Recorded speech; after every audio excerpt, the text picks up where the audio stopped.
네, 윤정은 작가의 메리골드 마음 세탁소라는 소설이 있습니다. 네, 이 책의 주인공이 지은이라는 인물인데, 이 지은이라는 인물은 아픈 기억과 상처를 지워주는 특별한 능력이 있습니다.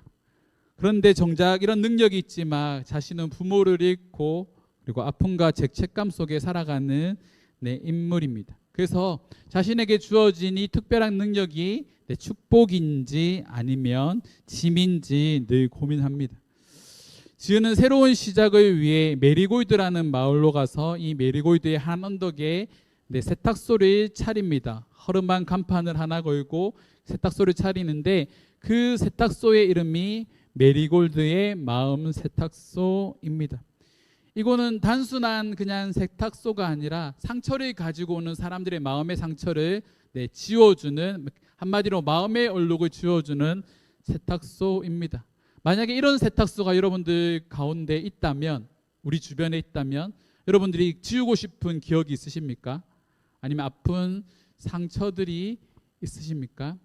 이 소설에 보면 다양한 인물들이 그런 상처를 가지고 이 지은에게 찾아옵니다. 그래서 이 다양한 인물들에게 일어나는 여러 가지 에피소드들이 이 소설의 이제 주된 내용인데, 뭐 이런 사람들이 있죠. 사랑에 배신당한 상처를 지우고 싶은 연이라는 인물이 있고, 그리고 영화 감독이 꿈이지만 가난과 실패 그리고 가족 문제로 인해서 자존감이 바닥이 된 재하라는 인물도 있습니다.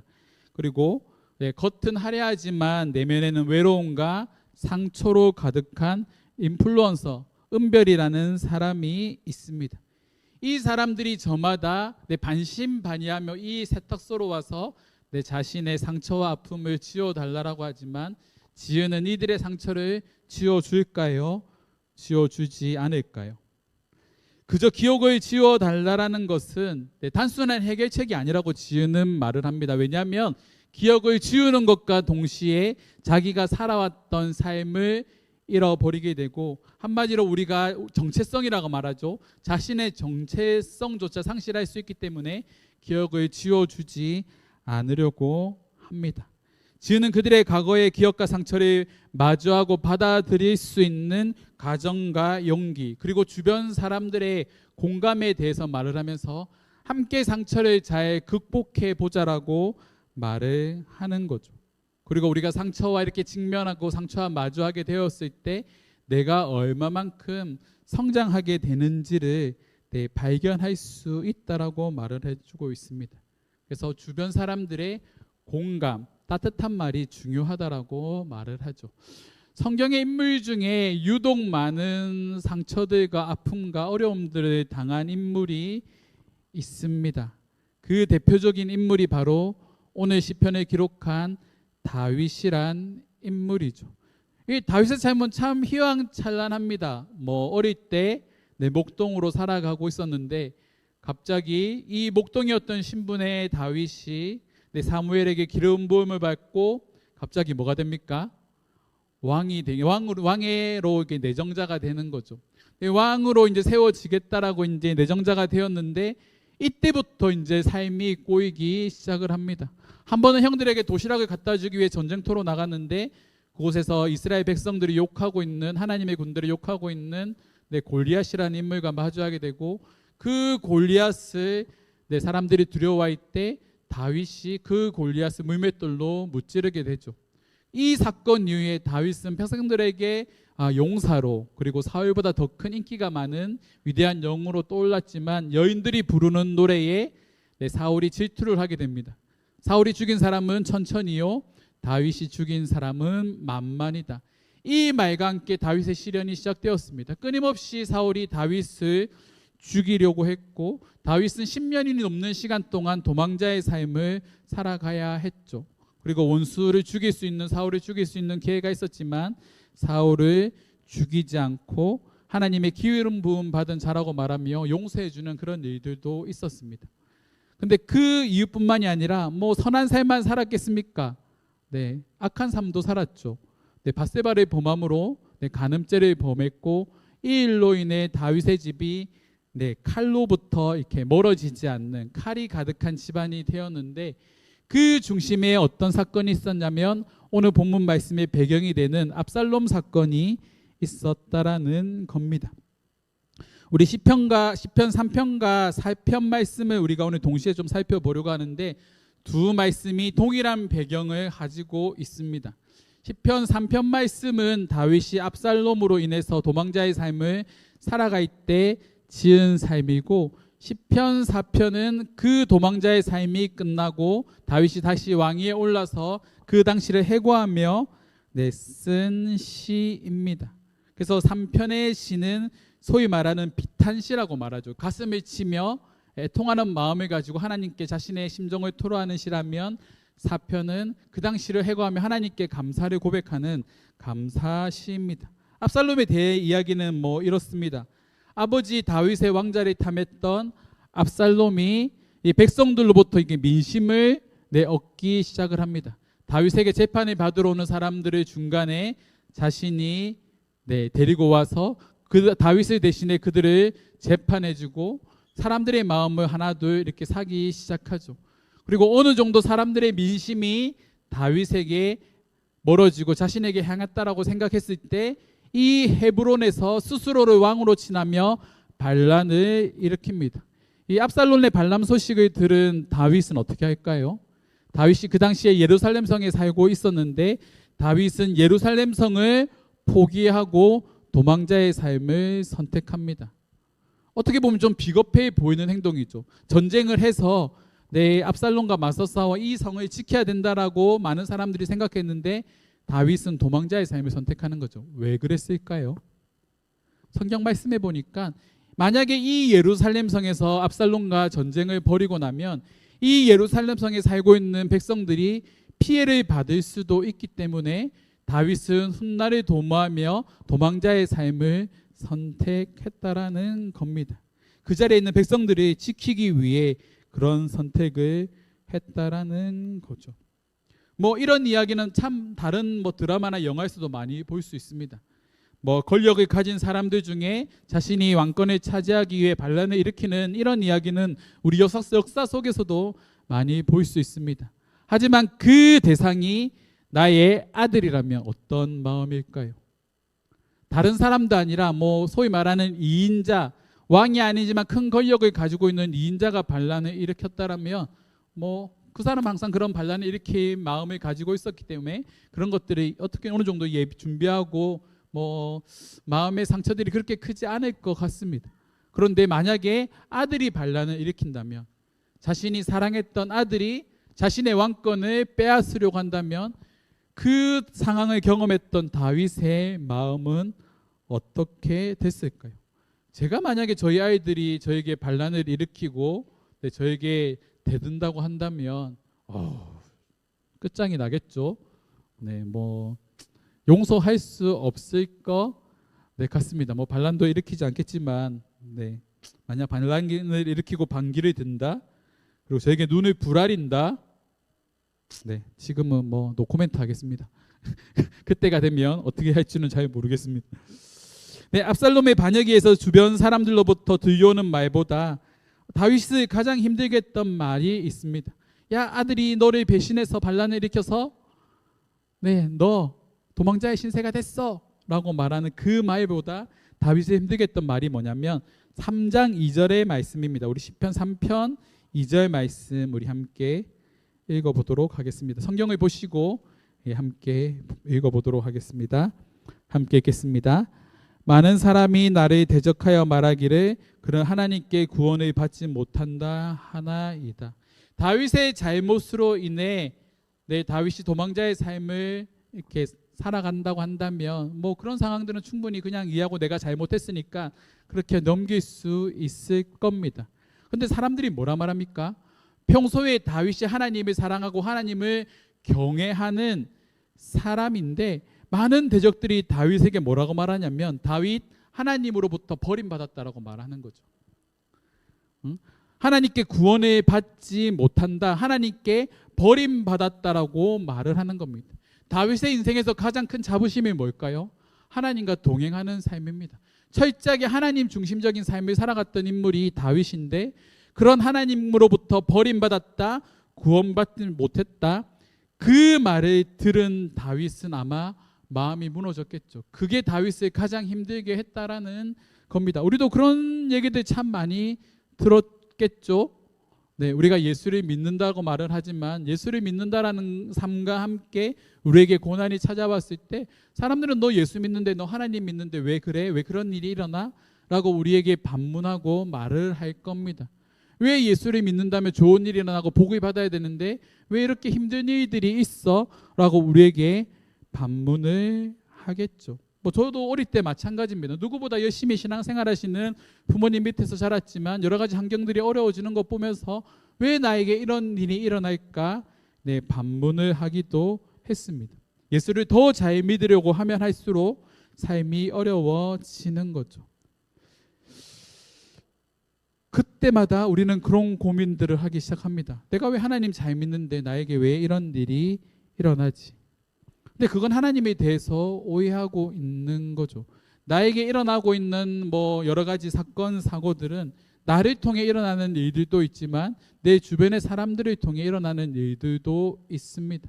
하지만 우리는 그런 상황과 직면하게 되면 왜 하나님께서 나에게 이런 일을 허락하셨나요? 라고 말하고 하나님께 책임 전가하는 거죠. 하나님은 우리에게 자유의지라는 것을 주셨습니다. 우리가 선택하고 결정할 수 있는 능력을 주신 거죠. 또한 거기에 대한 책임 또한 인간이 지도록 만드셨습니다. 하지만 하나님이 하시는 일은 뭡니까?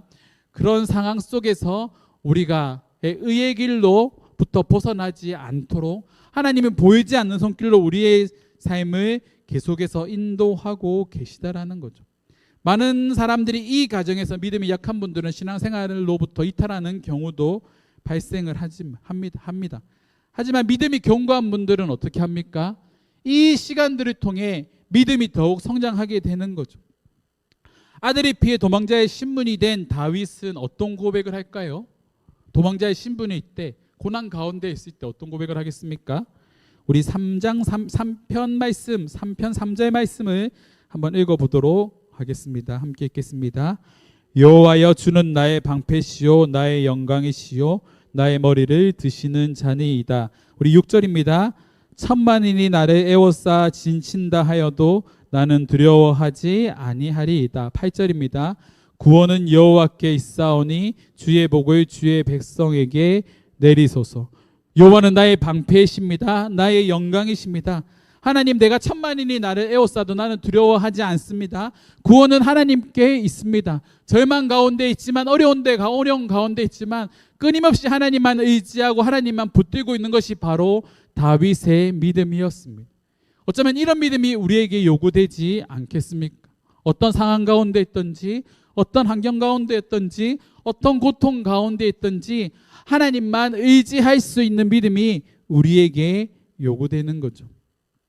하나님의 손에 모든 문제에 해답이 있다라는 사실을 다윗은 확신하며 하나님의 도우심을 구합니다. 그리고 그 하나님의 도우심이 그에게 임했을 때 다윗은 하나님께서 모든 것을 합력하여 선을 이룬다라는 사실을 깨닫게 되는 거죠. 그것을 고백하고 있는 게 바로 시편 4편입니다. 시편 4편에서 다윗은 모든 고난이 끝난 후 하나님의 은혜를 찬양합니다. 우리 시편 4장 3편 말씀 한번 읽어보도록 하겠습니다. 4장 3절입니다. 여호와께서 자기를 위하여 경건한 자를 택하신 줄 너희가 알지어다. 내가 그를 부를 때에 여호와께서 들으시리로다. 여호와께서 자기를 위하여, 여기서 중심 인물이 누굽니까? 다윗입니까? 아닙니다. 하나님입니다. 하나님이 자기를 위하여 경건한 자를 택하셨다라고 말하는 거죠. 여기서 경건한 자는 누구일까요? 다윗 자신입니다. 하나님이 다윗을 선택하셨기 때문에 하나님께서는 다윗의 부르짖음을 들을 거라는 걸 다윗은 확신하고 있던 거죠. 하나님의 택함을 입은 자들의 기도를 하나님께서 외면하지 않으시고 응답하신다. 다윗은 그것을 깨달았다라는 겁니다. 그래서 5절 말씀에 이렇게 고백하죠. 5절입니다. 의의 제사를 드리고 여호와를 의지할지어다. 의의 제사를 드린다라는 게 뭘까요? 믿음이 흔들려야 되는 그 상황에서 믿음이 흔들리지 않는 삶을 의미합니다. 나에게 고난이 찾아왔고 어려움이 있지만 그 상황 가운데 내가 매몰되는 것이 아니라 그 가운데서도 믿음의 삶을 살아내야 한다라고 말하는 거죠. 그리고 뭐라 말합니까? 그 가운데 누구를 의지하라고요? 여호와를 의지하라라고 말을 하고 있습니다. 하나님의 뜻대로 살아가는 자들에게, 하나님을 의지하는 자들에게 하나님은 그들의 길을 반드시 인도해 줄 것이다라는 사실을 다윗은 고백합니다. 지금은 삶이 버겁고 힘들어도 하나님은 그 모든 것을 넘어 우리를 선하신 길로 인도하신다. 그 사실을 우리가 기억해야 합니다. 오늘 민족 고유의 명절 추석입니다. 추석이 어떤 날입니까? 한 해 농부들이 농사를 지었던 그 소실에 대해서, 그 가실에 대해서 감사하는 날입니다. 농부가 결실을 맺기 위해 얼마만큼 많은 노력을 해야 될까요? 저희도 아버지가 이제 텃밭을 가꾸시며 이렇게 뭐 상추도 심으시고 깨도 심으시고 뭐 호박도 심고 뭐 가실수도 심고 뭐 여러 가지 다 심어봤습니다. 근데 그 가실들이 열매를 맺고 뭐 상추가 나고, 그리고 예전에 제일 힘들었던 게 깨였는데 깨가 이렇게 자라고 그 깨를 참기름을 만드는 데까지 얼마만큼 많은 노력의 시간들이 필요했을까요? 말로 표현할 수가 없습니다. 땅을 갈고 거름을 주고 엄청나게 많은 노동과 수고가 들어가는 거죠. 하지만 그 가운데 여러 가지 어려움들이 있습니다. 뭐 자연재해와 같은, 태풍과 같은 뭐 그런 것들이, 자연재해들이 왔을 때 우리가 스스로 해결할 수 없는 문제들이 분명히 있을 겁니다. 뭐 거기에 또 뭐 벌레나 여러 가지 안 좋은 해충들이 또 우리가 지었던 농사의 작물들을 이렇게 먹을 때도 있는 거죠. 우리가 예방할 수 있는 재해, 예방하지 못하는 재해, 그 모든 과정들을 다 이겨내야 우리에게 열매가 찾아온다라는 겁니다. 그 과정에서 농부가 참 많이 수고하는 거죠. 우리의 인생도 그렇습니다. 예방할 수 있는 재해도 있지만 예방할 수 없는 재해도 우리 가운데 많이 일어나게 됩니다. 그런 문제를 직면할 때마다 우리는 마음이 무너지고 참 힘든 시간들을 보내야 합니다. 그때마다 여러분들은 누구를 의지하셨습니까? 이 땅에 있는 많은 사람들이 누구를 의지할까요? 그때마다 많은 사람들, 특별히 믿지 않는 사람들은 자신이 의지하는 것들이 있습니다. 그게 돈이 될 수도 있고, 주변의 지인들이 될 수도 있고, 권력이 될 수도 있고, 네, 그런 것들이 될 수도 있죠. 하지만 다윗은 뭐를 말합니까? 네, 7절에서 이렇게 고백합니다. 우리 7절 말씀 함께 읽겠습니다. 주께서 내 마음에 두신 기쁨은 그들의 곡식과 새 포도주가 풍성할 때보다 더하니이다. 다윗은 고백합니다. 하나님께서 내 마음에 두신 뭐요? 기쁨이 곡식과 새 포도주와 같은 풍성한 것보다 더 낫다라고 말합니다. 여기서 말하고 있는 곡식과 새 포도주는 세상적 가치입니다. 우리가 세상에서 누리게 되는 많은 부와 명예와 세상적 가치를 의미하는 것이 바로 새 포도주와 곡식인데, 다윗은 그것보다 더 중요한 것이 뭐라고요? 하나님께서 나에게 주신 기쁨이 더 낫다라는 거죠. 예전 동화 중에 그런 동화가 있지 않습니까? 세상에서 제일 행복한 사람을 찾아라고 왕이 신하에게 명령을 합니다. 그래서 신하들이 세상에서 제일 행복해 보이는 사람들을 찾으러 여러 마을에 방문을 하는 거죠. 하지만 뭐 그 중에는 권력이 많은 사람들도 있고 재물이 많은 사람들도 있지만 각자가 다 가지고 있는 근심과 걱정이 있습니다. 하지만 그런 근심과 걱정을 가지지 않는 한 사람을 발견했는데 그 사람이 누굽니까? 바로 거지였습니다. 자유롭게 살아가는 그 거지가 세상에서 그 누구보다 가장 행복하게 살아갔다라는 겁니다. 왜 그렇게 살아갈 수 있을까요? 그 안에 다른 사람이 알지 못하는 기쁨이 있기 때문입니다. 우리가 예수를 믿는다라는 건 그런 거죠. 세상이 알지 못하는 기쁨이 내 안에 있는 겁니다. 예수를 믿기 전과 예수를 믿고 난 이후에 나의 모습을 비교해 봤을 때, 예수를 믿게 되었을 때 내 안에 어떤 기쁨이 자리하게 되었습니까? 예수를 믿지 않았을 때 내 안에 있었던 그 마음들과 예수를 믿고 난 이후에 내 마음에 확실한 비포와 애프터가 있으십니까? 우리는 예수를 믿는 그 기쁨을 깨달았기 때문에 지금 이 자리를 지키며 신앙생활을 하고 있는 겁니다. 하나님께서 우리에게 주시는 기쁨이 최고의 기쁨이라는 것을 우리가 알고 있기 때문이죠. 이 기쁨을 소유하는 것이 우리 삶에 있어 최고의 기쁨이 되기를 간절히 소망합니다. 아까 잠깐 서론에서 언급했던 메리골드의 마음 세탁소라는 책에 보면 제가 정말 좋아하는 문구가 있습니다. 제가 한번 읽어드리겠습니다. 매일 창밖에 해가 뜨고 지고 때로는 비가 내리고 어두운 밤이 찾아오고 별과 달이 뜨고 여명이 밝아오는 것은 선택할 수 없지만 마음의 날씨는 선택할 수 있다. 내 마음은 나의 것이다. 행복은 언제나 내 안에 존재하고 있다. 마음 밖의 날씨는 우리의 것이 아니지만 마음 안의 날씨는 우리의 것이다. 마음 밖의 날씨는 내가 컨트롤하고 조절할 수 없지만, 선택할 수 없지만 내 마음의 날씨는 선택할 수 있다라고 말을 합니다. 우리가 선택할 수 있는 내 마음의 날씨, 그건 무엇입니까? 그리스도와 함께하는 기쁨인 거죠. 그리스도와 나와 함께 하시는 그 기쁨으로 인해 내가 어떤 고난 가운데 있다고 할지라도 그 고난을 능히 이겨낼 수 있는 힘이 나에게 있다라는 겁니다. 그 사실을 깨닫고 살아가는 저와 여러분들이 되기를 주님의 이름으로 축원합니다. 이제 한 해를 마무리하는 해가 거의 다 돼갑니다. 바로 추석이 그런 날이죠. 그동안의 수고에 감사하며 기뻐하며 또한 새로운 한 해를 맞이하기 위한 도약 단계로 우리는 추석이라는 명절을 보내게 됩니다. 앞으로 우리가 준비하고 살아가야 될 그 삶 가운데 우리가 다른 것들을 의지하는 것이 아니라 하나님만 의지하며 나아가는 저와 여러분들이 되기를 주님의 이름으로 축원합니다.